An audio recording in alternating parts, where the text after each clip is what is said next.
Bismillahirrahmanirrahim. Assalamualaikum warahmatullahi wabarakatuh. Sahabat Dokter Tifa dimanapun Anda berada, saat ini saya ingin mengabarkan nih dari Jakarta ya bahwa beberapa hari Jakarta ini dikepung banjir pada saat Imlek nih ya. Katanya kan Imlek itu kan kalau hujan deras itu artinya prosperity ya, keberuntungan untuk tahun mendatang ini tahun 2025. Cuma masalahnya hujannya kebablasan ya teman-teman, karena hujannya mengakibatkan banjir yang luar biasa. Dan sebetulnya sudah sejak bertahun-tahun yang lalu, kajian demi kajian itu oleh para ahli itu sudah mengingatkan ya bahwa reklamasi yang dilakukan dan bakal terus dilakukan itu akan memperparah banjir tahunan Jakarta ya. Jadi ini saya ambil aja dari 7 tahun yang lalu ketika terjadi sebuah perselisihan pendapat ya antara sebelumnya tuh tahun 2015 itu perselisihan pendapat antara Menteri Kemaritiman, Menteri Koordinator Kemaritiman waktu itu almarhum Bapak Rizal Ramli yang mencabut em, izin proyek reklamasi Jakarta karena waktu itu pengembang itu tidak melaksanakan tugasnya ya itu waktu itu maka kemudian dilakukan moratorium ya reklamasi Teluk Jakarta dihentikan berdasarkan moratorium yang dikeluarkan sesuai keputusan Menteri Kemaritiman waktu itu. Namun kemudian ya karena waktu itu macam-macam dari terkait AMDAL, terkait izin lingkungan. Jadi pengembang diminta untuk memperbaiki dan mengkoreksi dulu. Kemudian juga pasir laut itu ternyata juga melebihi dari yang dilaporkan ya.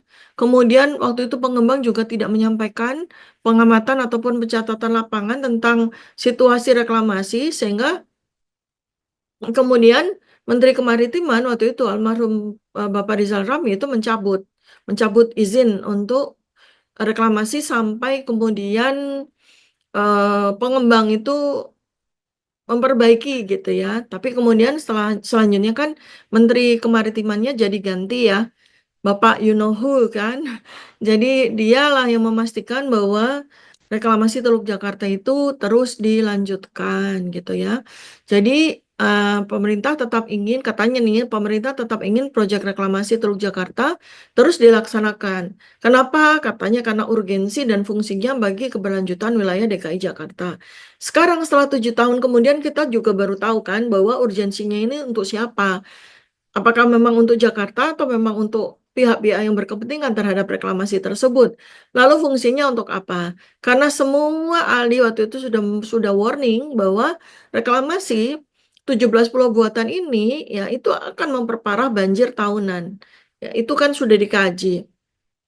Karena air laut itu membalik ya kemudian 13 sungai yang seharusnya mengalirkan air dari Jakarta yang berasal dari Depok, dari Bogor, dari Ciputat begitu ya, dari Tangsel itu harusnya menerus ke laut lepas, tapi karena ada reklamasi 17 pulau buatan itu airnya akan membalik ya, terjadi intrusi terhadap aliran air sungai membalik dan membawa sedimentasi. Jadi pasir-pasir yang digunakan untuk menguruk pulau buatan tersebut ya untuk membuat reklamasi itu kan kembali lagi kepada sungai dan itu yang kemudian secara cepat menimbulkan penurunan muka tanah ya. Ini dengerin aja ahlinya ya. Ini saya juga mengutip pendapat para ahli. Dan pada tanggal 10 Oktober 2017 itu antara membuat sebuah artikel yang dimaksudkan untuk memberikan warning kepada gubernur baru Jakarta yang waktu itu mau dilantik ya. Pak Anies Baswedan diharapkan gubernur baru ini memperhatikan bahaya reklamasi parsial terhadap Teluk Jakarta, mendalami lagi, mengkoreksi yang perlu dikoreksi, dan apabila mau dilanjutkan, maka benar-benar diharapkan gubernur ini akan memperhatikan sekali keselamatan dan kesejahteraan dari masyarakat pesisir dan sangat memperhatikan reklamasi yang terjadi.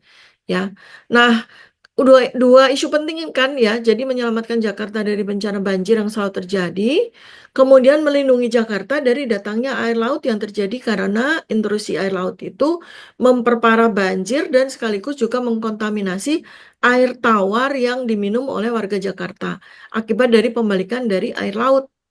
karena reklamasi tersebut. Kan itu ya.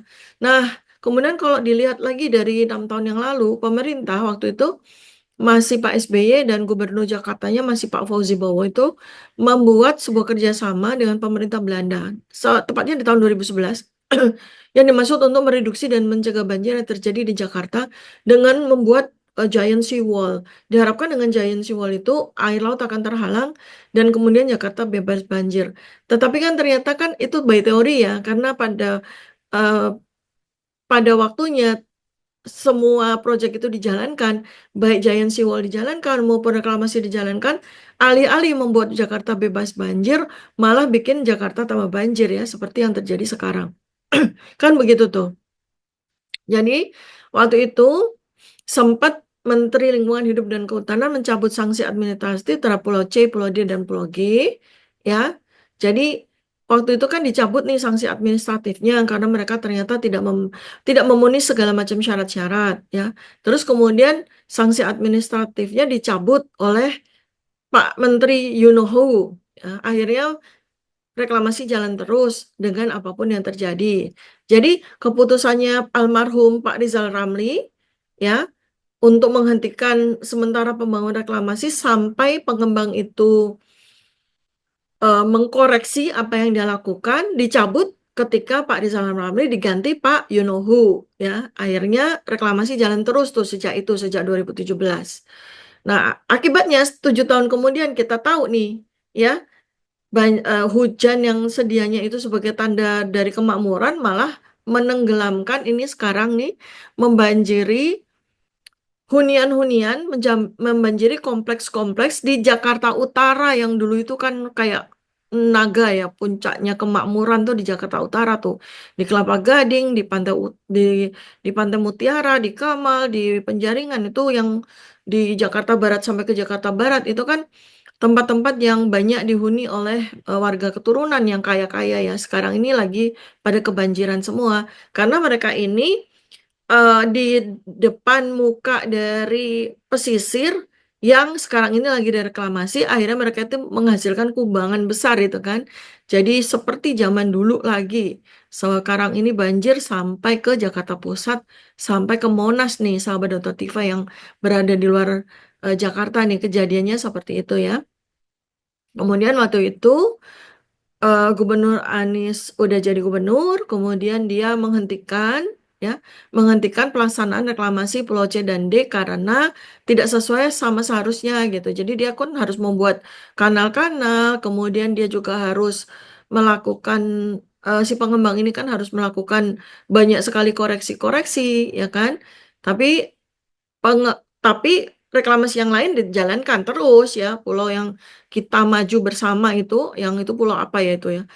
GHL apa gitu ya. Itu kan terus jalan, tapi yang pulau-pulau yang harus dikoreksi itu sementara dihentikan. Jadi ceritanya seperti itu. Jadi bukan reklamasi itu dihentikan semua, tidak. Karena ini juga saya mau mengkoreksi ya, karena seandainya suatu ketika nanti Pak Anies jadi presiden atau apa, kalian semua itu tahu permasalahan sesungguhnya. Jadi reklamasi itu tidak pernah dihentikan, tapi beberapa pulau reklamasi yang tidak sesuai sama izin lingkungan, menyalahi peraturan, dan mereka tidak melaksanakan apa yang harus dilakukan untuk melindungi Jakarta dari banjir, itu sementara dihentikan sih waktu itu. Nah sekarang kan udah habis-habisan dari reklamasi ya udah sangat brutal kan sekarang terjadi dan ya udah Jakarta menerima akibatnya. Jadi sekali lagi nih saya juga mau koreksi Jakarta banjir bukan karena global climate change. Jakarta banjir muka air tanah itu karena bukan karena persoalan iklim dan segala macam, tapi karena memang reklamasi ya. Jadi ini teman-teman supaya tahu supaya jelas duduk masalahnya ya kita kan puzzle demi puzzle nih kita coba susun ya kita bersama rakyat semuanya agar kita semua itu tahu agar kita semua juga bisa bersuara agar kita semua juga saling bisa melindungi bahu membahu dan tidak membabi buta menyalahkan satu sama lain dan tidak membabi buta pula melindungi satu sama lain ya jadi kita ayo do your own research do kita semua harus membuat research bersama, harus membuat pengkajian secara objektif, science based, empirical based ya teman-teman ya, supaya kita benar-benar dengan melihat fenomena-fenomena yang ada itu kita jadi tambah cerdas dari hari ke hari sehingga kita menjadi warga, menjadi rakyat Indonesia yang tambah cerdas dan bagaimana kita bisa melindungi rakyat, bangsa dan negara ini. Terima kasih. Assalamualaikum warahmatullahi wabarakatuh. Salam kebenaran.